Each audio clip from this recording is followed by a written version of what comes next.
कर्नाटक का धर्मस्थला मंदिर, जिसके आसपास दफन थी सैकड़ों लाशें, और उन लाशों में सबसे ज्यादा महिला और लड़कियों की लाशें, जिनका रेप करने के बाद उन्हें मार दिया गया था।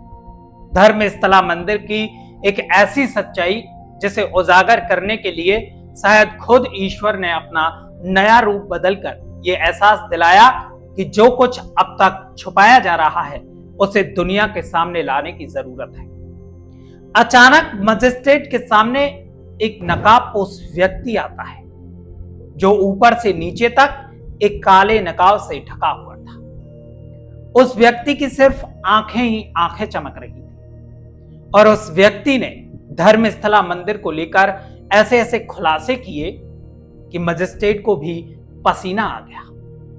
आखिर वो मंदिर के ऐसे कौन से राज थे जिन्हें सुनकर हर इंसान के रोंगटे खड़े हो गए। धर्मस्थला मंदिर का एक ऐसा राज जिसे कई सालों से दबाया जा रहा है, जिसे मिट्टी में दफन कर दिया गया। उस राज को खोलने के लिए एक नकाबपोश व्यक्ति की एंट्री होती है, और ये नकाबपोश व्यक्ति कोई साधारण व्यक्ति नहीं था, बल्कि ये धर्मस्थला मंदिर में 19 साल तक सफाई कर्मी का काम कर चुका था, जिसने खुद अपने हाथों से सैकड़ों लाशों को ठिकाने लगाया। अब सवाल यह है कि कातिल खुद अपने गुनाहों को कबूल कर रहा है या कोई इंसान उन गुनाहों को सबके सामने ला रहा था। इस व्यक्ति ने जब धर्मस्थला मंदिर के बारे में खुलासे किए तो हर तरफ हड़कंप मच गया। 19 साल और सैकड़ों दफन लाशें, फिर अचानक एक नकाबपोश व्यक्ति का दावा, अब खुलेगा धर्मस्थल मंदिर के कांड का सबसे बड़ा राज। आज के इस वीडियो में जानेंगे धर्मस्थला मंदिर की खौफनाक काली सच्चाई। तो वीडियो को अंत तक जरूर देखिए, और अगर आप हमारे चैनल पर नए हैं तो चैनल को सब्सक्राइब कर बेल आइकॉन जरूर दबाएं। एक शांत और पवित्र तीर्थ स्थल जहां हजारों लोग हर साल मोक्ष की तलाश में आते हैं, लेकिन इसी जमीन के नीचे अब इंसानी कंकाल निकल रहे हैं। क्या एक मंदिर के अंदर सैकड़ों लाशें गाड़ी गई थी?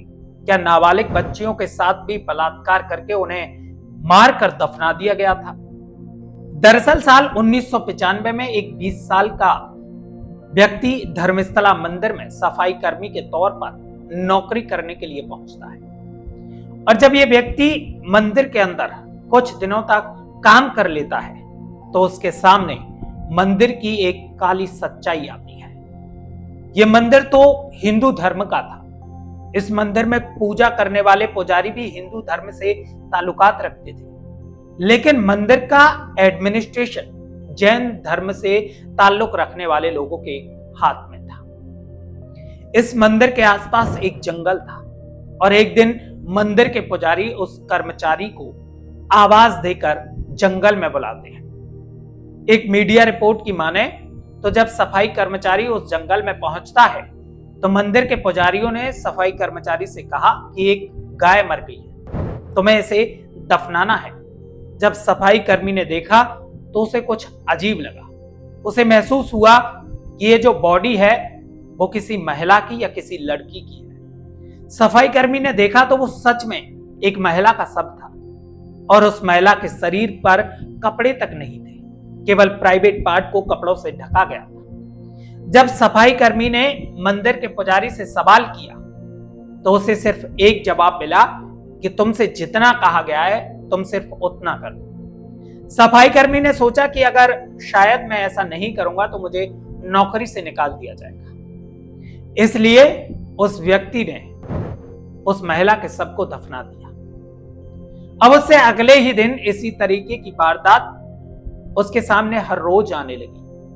हर रोज उसे गाय दफनाने के नाम पर जंगल में बुलाया जाता, और जब वो सफाई कर्मी देखता तो उसमें किसी लड़की या महिला की लाश होती थी। करीब 19 साल तक सफाई कर्मी ने इसी तरह सैकड़ों लाशों को कभी दफनाया तो कभी जला दिया, और साल 2014 में वो सफाई कर्मी अपने पूरे परिवार को लेकर मंदिर से भाग जाता है, क्योंकि अब उसे डर था कहीं उसे भी मौत के घाट ना उतार दिया जाए।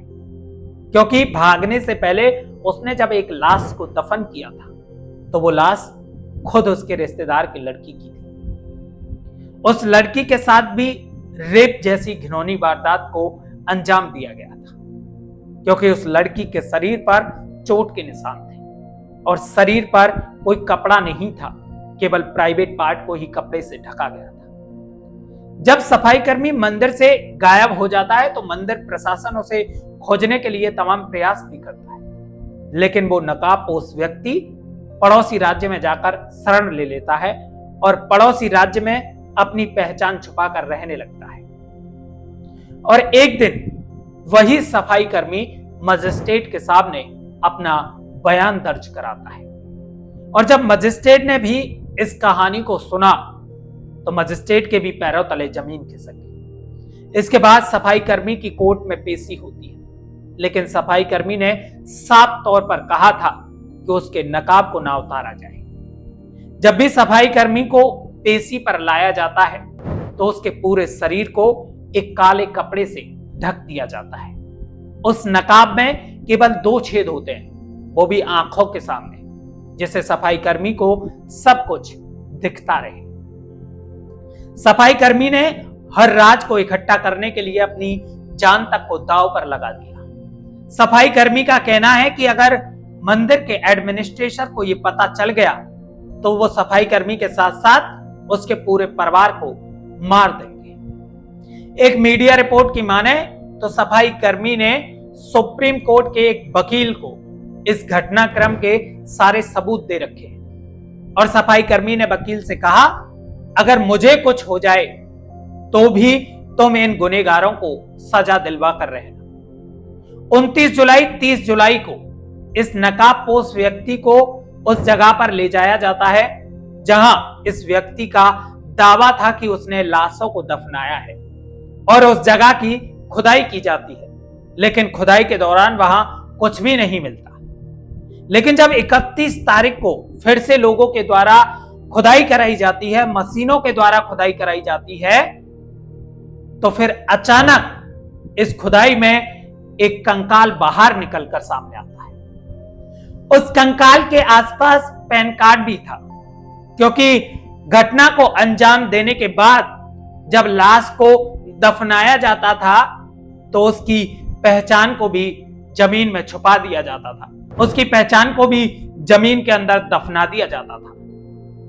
इस कंकाल को देखकर हर कोई व्यक्ति हैरान था, क्योंकि अब उस राज के सबूत जमीन उगलना शुरू कर चुकी थी।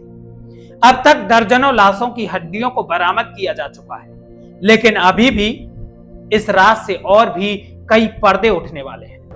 सालों तक इस राज को छुपाया, शांति के नाम पर, आस्था के नाम पर, लेकिन अब सवाल ये नहीं कि धर्मस्थला की जमीन से लाशें मिली या नहीं, सवाल ये है कि ये लाशें वहां पहुंची कैसे, कौन था वो असली गुनहगार, क्या ये किसी एक इंसान की करतूत थी या फिर इस मंदिर के भीतर सालों से चलता आ रहा है एक संगठित खेल। और सबसे बड़ा सवाल, क्या इन मासूम लड़कियों को इंसाफ मिल पाएगा, क्या वो सच सामने आएगा, या फिर एक बार फिर आस्था की आड़ में दफन हो जाएगा इंसाफ। इस खतरनाक खेल का अगला हिस्सा और भी ज्यादा चौंकाने वाला है, इसलिए चैनल को सब्सक्राइब जरूर करिए और बेल आइकॉन भी जरूर दबाएं, ताकि अगला वीडियो सबसे पहले आपके पास पहुंच सके।